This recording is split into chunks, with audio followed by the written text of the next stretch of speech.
જોરદાર તાળીથી આપણે સ્વાગત કરીએ. અતિથિ દેવો ભવ.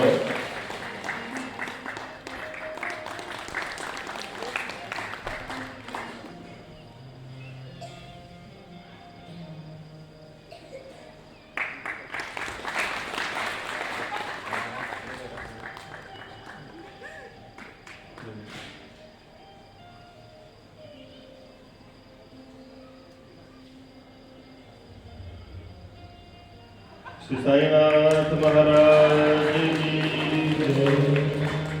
कृष्ण कन्हैया लाल की जय. આપણા વિસ્તારના આપણા પાર્ટીના પીઆઈ સાહેબ, ગઢવી સાહેબ, જે જ્યાં પણ ધર્મ કાર્ય થતું હોય, યજ્ઞ હોય, પૂજા હોય, સત્સંગ હોય, કંઈ પણ પૂજા હોય તેમાં એની અચૂક હાજરી હોય છે. 2 દિવસ પહેલાં આવવાના હતા પણ ઇમરજન્સીમાં મોરબી જવાનું થયું હતું, તો પણ આજે છેલ્લો દિવસ છે તો ગમે તેમ કરીને અહીંયા આવ્યા. આપણા મંત્ર લેવાના આપીને એવા જાગૃત આપણી પાસે આપણા રક્ષક છે, તો પછી આપણને ચિંતા હોય. સૌભાગ્ય કહેવાય. ભગવાનની આપણે કથા શ્રવણ કરીએ. ભગવાનના કાલે વિવાહ થયા હતા. વિવાહમાં લક્ષ્મીજી વિષ્ણુ ભગવાનને વર્યા હતા. લક્ષ્મીજી હંમેશા વિષ્ણુ ભગવાનને જ વરે છે. આપણે લક્ષ્મીને 3 પ્રકારે એનો ઉપયોગ કરીએ છીએ. કાં તો આપણે લક્ષ્મીને મા કહીએ છીએ, કાં તો લક્ષ્મીને આપણે પત્ની કહીએ છીએ. લક્ષ્મી પતિ થાય આપણે કે હું તો લક્ષ્મી પતિ છું. અને કોઈ સ્ટેટ હોય તેમ કે લક્ષ્મી મારી માં છે, લક્ષ્મી માને કોઈ ઉત્તમ વ્યક્તિ, ઉત્તમ લક્ષ્મી એ છે જે લક્ષ્મીને પોતાની દીકરી સમજે. કોઈ માં સમજે, કોઈ પત્ની સમજે. એ અધમ લક્ષ્મી છે જે પોતાની પત્ની સમજે લક્ષ્મીને. મધ્યમ લક્ષ્મી છે જે પોતાની લક્ષ્મીને માં સમજે. પણ ઉત્તમ લક્ષ્મી એ છે કે પોતાની દીકરીને લક્ષ્મી સમજે, લક્ષ્મીને દીકરી સમજે. અને સમય આવે, યોગ્ય સમયની લક્ષ્મી થાય એટલે સમાજમાંથી વિષ્ણુ ભગવાન શોધી અને એને સોંપી દે. એ ઉત્તમ લક્ષ્મી છે. કાલે દર્શન કર્યું કે લક્ષ્મીજીના આપણે દર્શન પણ કર્યા. લગ્ન થાય, ભગવાનના લગ્ન એટલા માટે થાય કે આપણે પણ ધીમે ધીમે ભગવાનમાં લગ્ની લાગી જાય. આપણા પણ ભગવાન સાથે લગ્ન થઈ જાય. આપણા કેટલાય ફેરા આપણે ફેરા છીએ, પણ એકવાર ભગવાન આરે ફેરો ફરી લઈ તો આપણા ફેરા પાર આવી જાય. એ દર્શન કર્યું અને ભગવાનનો ખૂબ સરસ ભાવ છે. લક્ષ્મી જ્યારે ભગવાનના વિવાહ થતા હોય, કોઈ પણ સ્ત્રીના લગ્ન થતા હોય એટલે એણે એના પતિના દર્શન ન કર્યા. પણ એ જાન આવતી હોય, ગામડેથી જાન નીકળી ગઈ હોય, જ્યાં માંડવામાં જાન જવાની હોય અને જાન થોડીક મોડી થાય કે વહેલી થાય, મોડી થાય એટલે એ આખા માંડવામાં એ પક્ષમાં દીકરીનું હૃદય ગભરાવા મળે કે હજી સુધી આવ્યા કેમ નથી, હજી સુધી આવ્યા કેમ, ક્યાં પહોંચ્યા હશે, કેમ અટકી ગયા હશે. પણ ધીમે ધીમે જાન આવે એ સમયે દીકરીની બાજુમાં ઘણી બધી સખીઓ હોય, બહેનપણીઓ હોય, બધા એને તૈયાર કરતી હોય, શૃંગાર કરતી હોય. પણ એ વચ્ચે બેહેલી જે દીકરી કન્યા છે ને, એને આજુબાજુની સખી હું બોલે ને કાંઈ સંભળાતું હોય, એના હૃદયમાં તો એનો પતિ ક્યાં પહોંચ્યો હશે, એ આવ્યા હશે કે નીકળ્યા હશે, ક્યાં પહોંચ્યા હશે એ ભાવ હોય. અને આપણને પણ એવો ભાવ થઈ જાય, છેલ્લે આપણું ઘર પરિવાર ભલે જે બોલતું હોય પણ આપણને એમ થઈ જાય કે છેલ્લે મારો રામ ક્યાં છે, મારો કૃષ્ણ ક્યાં છે, મારો ભગવાન મને લેવા ક્યારે આવે. એ ભાવ સાથે જુઓ મંગલ નાદ સુણાય, મોહન મારો આવે છે. જુઓ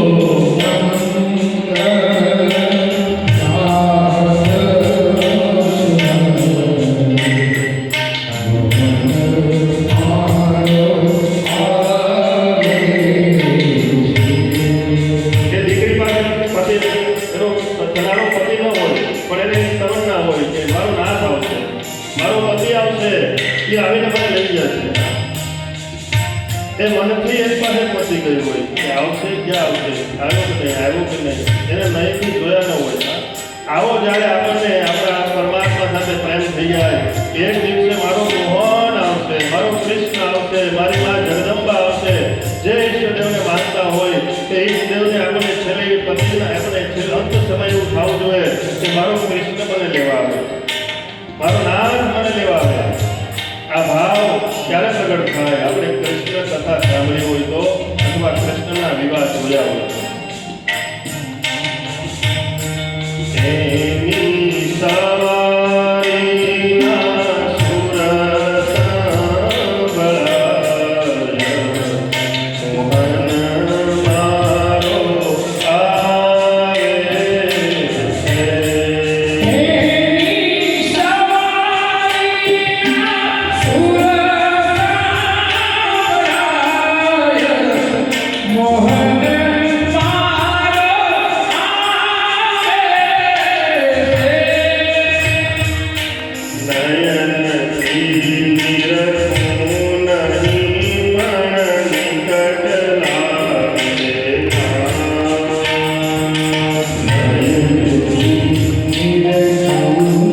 દુનિયામાં જેટલા પણ જીવ છે ને એ મારામાંથી છૂટા પડેલા નાના જીવ છે અને અંત સમયે મારામાં ભળી જાય છે.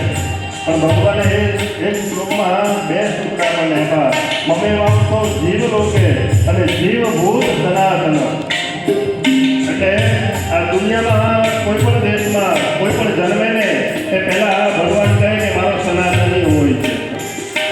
જીવભૂત સનાતન.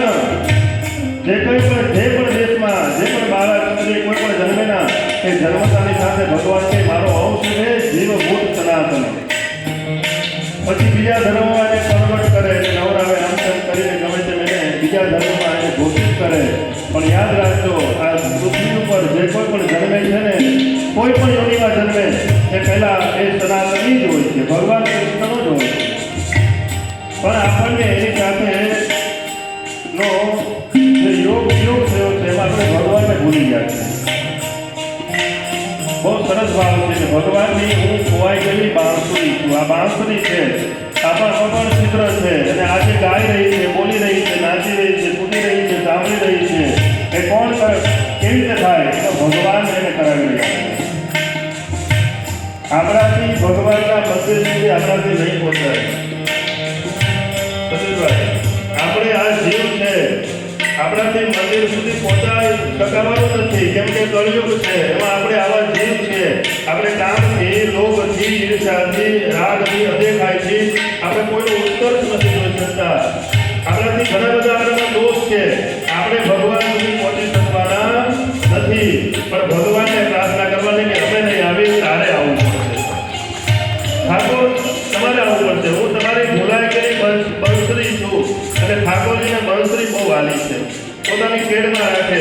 અને ઠાકોરજીને જો આનંદ આવે ને તો પેલા બંસરી હાથમાં લે અને બંસરીને પોતાના હોઠ ઉપર લગાવે અને એમાં એને ફૂંક મારે અને બંસરીમાં પ્રાણ ઠાકોરજી પૂરે છે. પછી બંસરી વાગે છે. ભગવાનની વાલી બંસરી છે. કેમ બંસરી વાલી છે? કે બંસરી પોલી છે.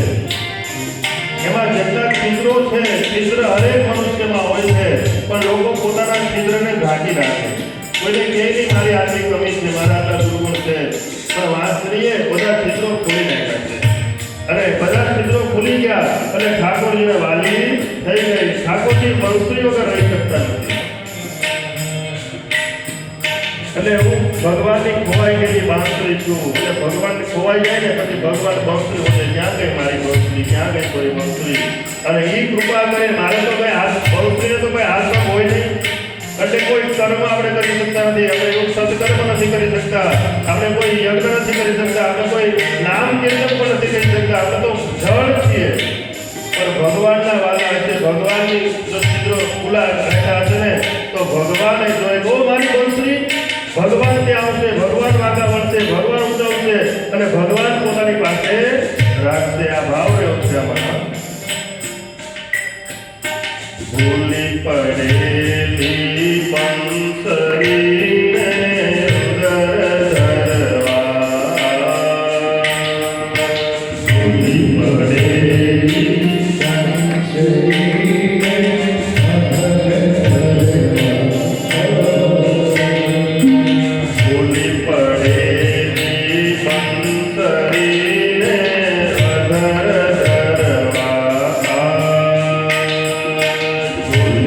Hare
નથી, પણ એ કરુણા કરીને આવશે અને મારા મન મંડપમાં ભગવાન મારી સાથે મંગલ કર્યા કરશે.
ઠાકોરજી જ્યારે આવે ત્યારે આપણને અંતે આ ભાવ જાગવો જોઈએ કે મારો કૃષ્ણ, મારો રામ, મારો સદગુરુ, મારી મા, મારી જગદંબા મને લેવા આવે. પ્રેમનું તત્વ છે ભગવાન કૃષ્ણ. ભગવાન વિષ્ણુ પુરાણની કથામાં આ કૃષ્ણ તત્વની વિસ્તારથી કથા છે. આમ તો વિષ્ણુ પુરાણ એ ભગવાન વિષ્ણુનું છે અને ભાગવત એ પણ ભક્તોનું ચરિત્ર છે. એમાં કૃષ્ણ કથા છે. કૃષ્ણ ભગવાનને વાંચવા હોય, કૃષ્ણને સમજવા હોય તો કૃષ્ણનું પુરાણ છે મહાભારત. મહાભારત વાંચો તો આપણને કૃષ્ણ સમજમાં આવે. બાકી ભાગવત તો છે ને ભગવાન અને ભગવાનના ચરિત્રો, જે ભગવાનના ભક્તો છે ને એનું ચરિત્ર છે. ભક્તિ ભક્ત ભગવાન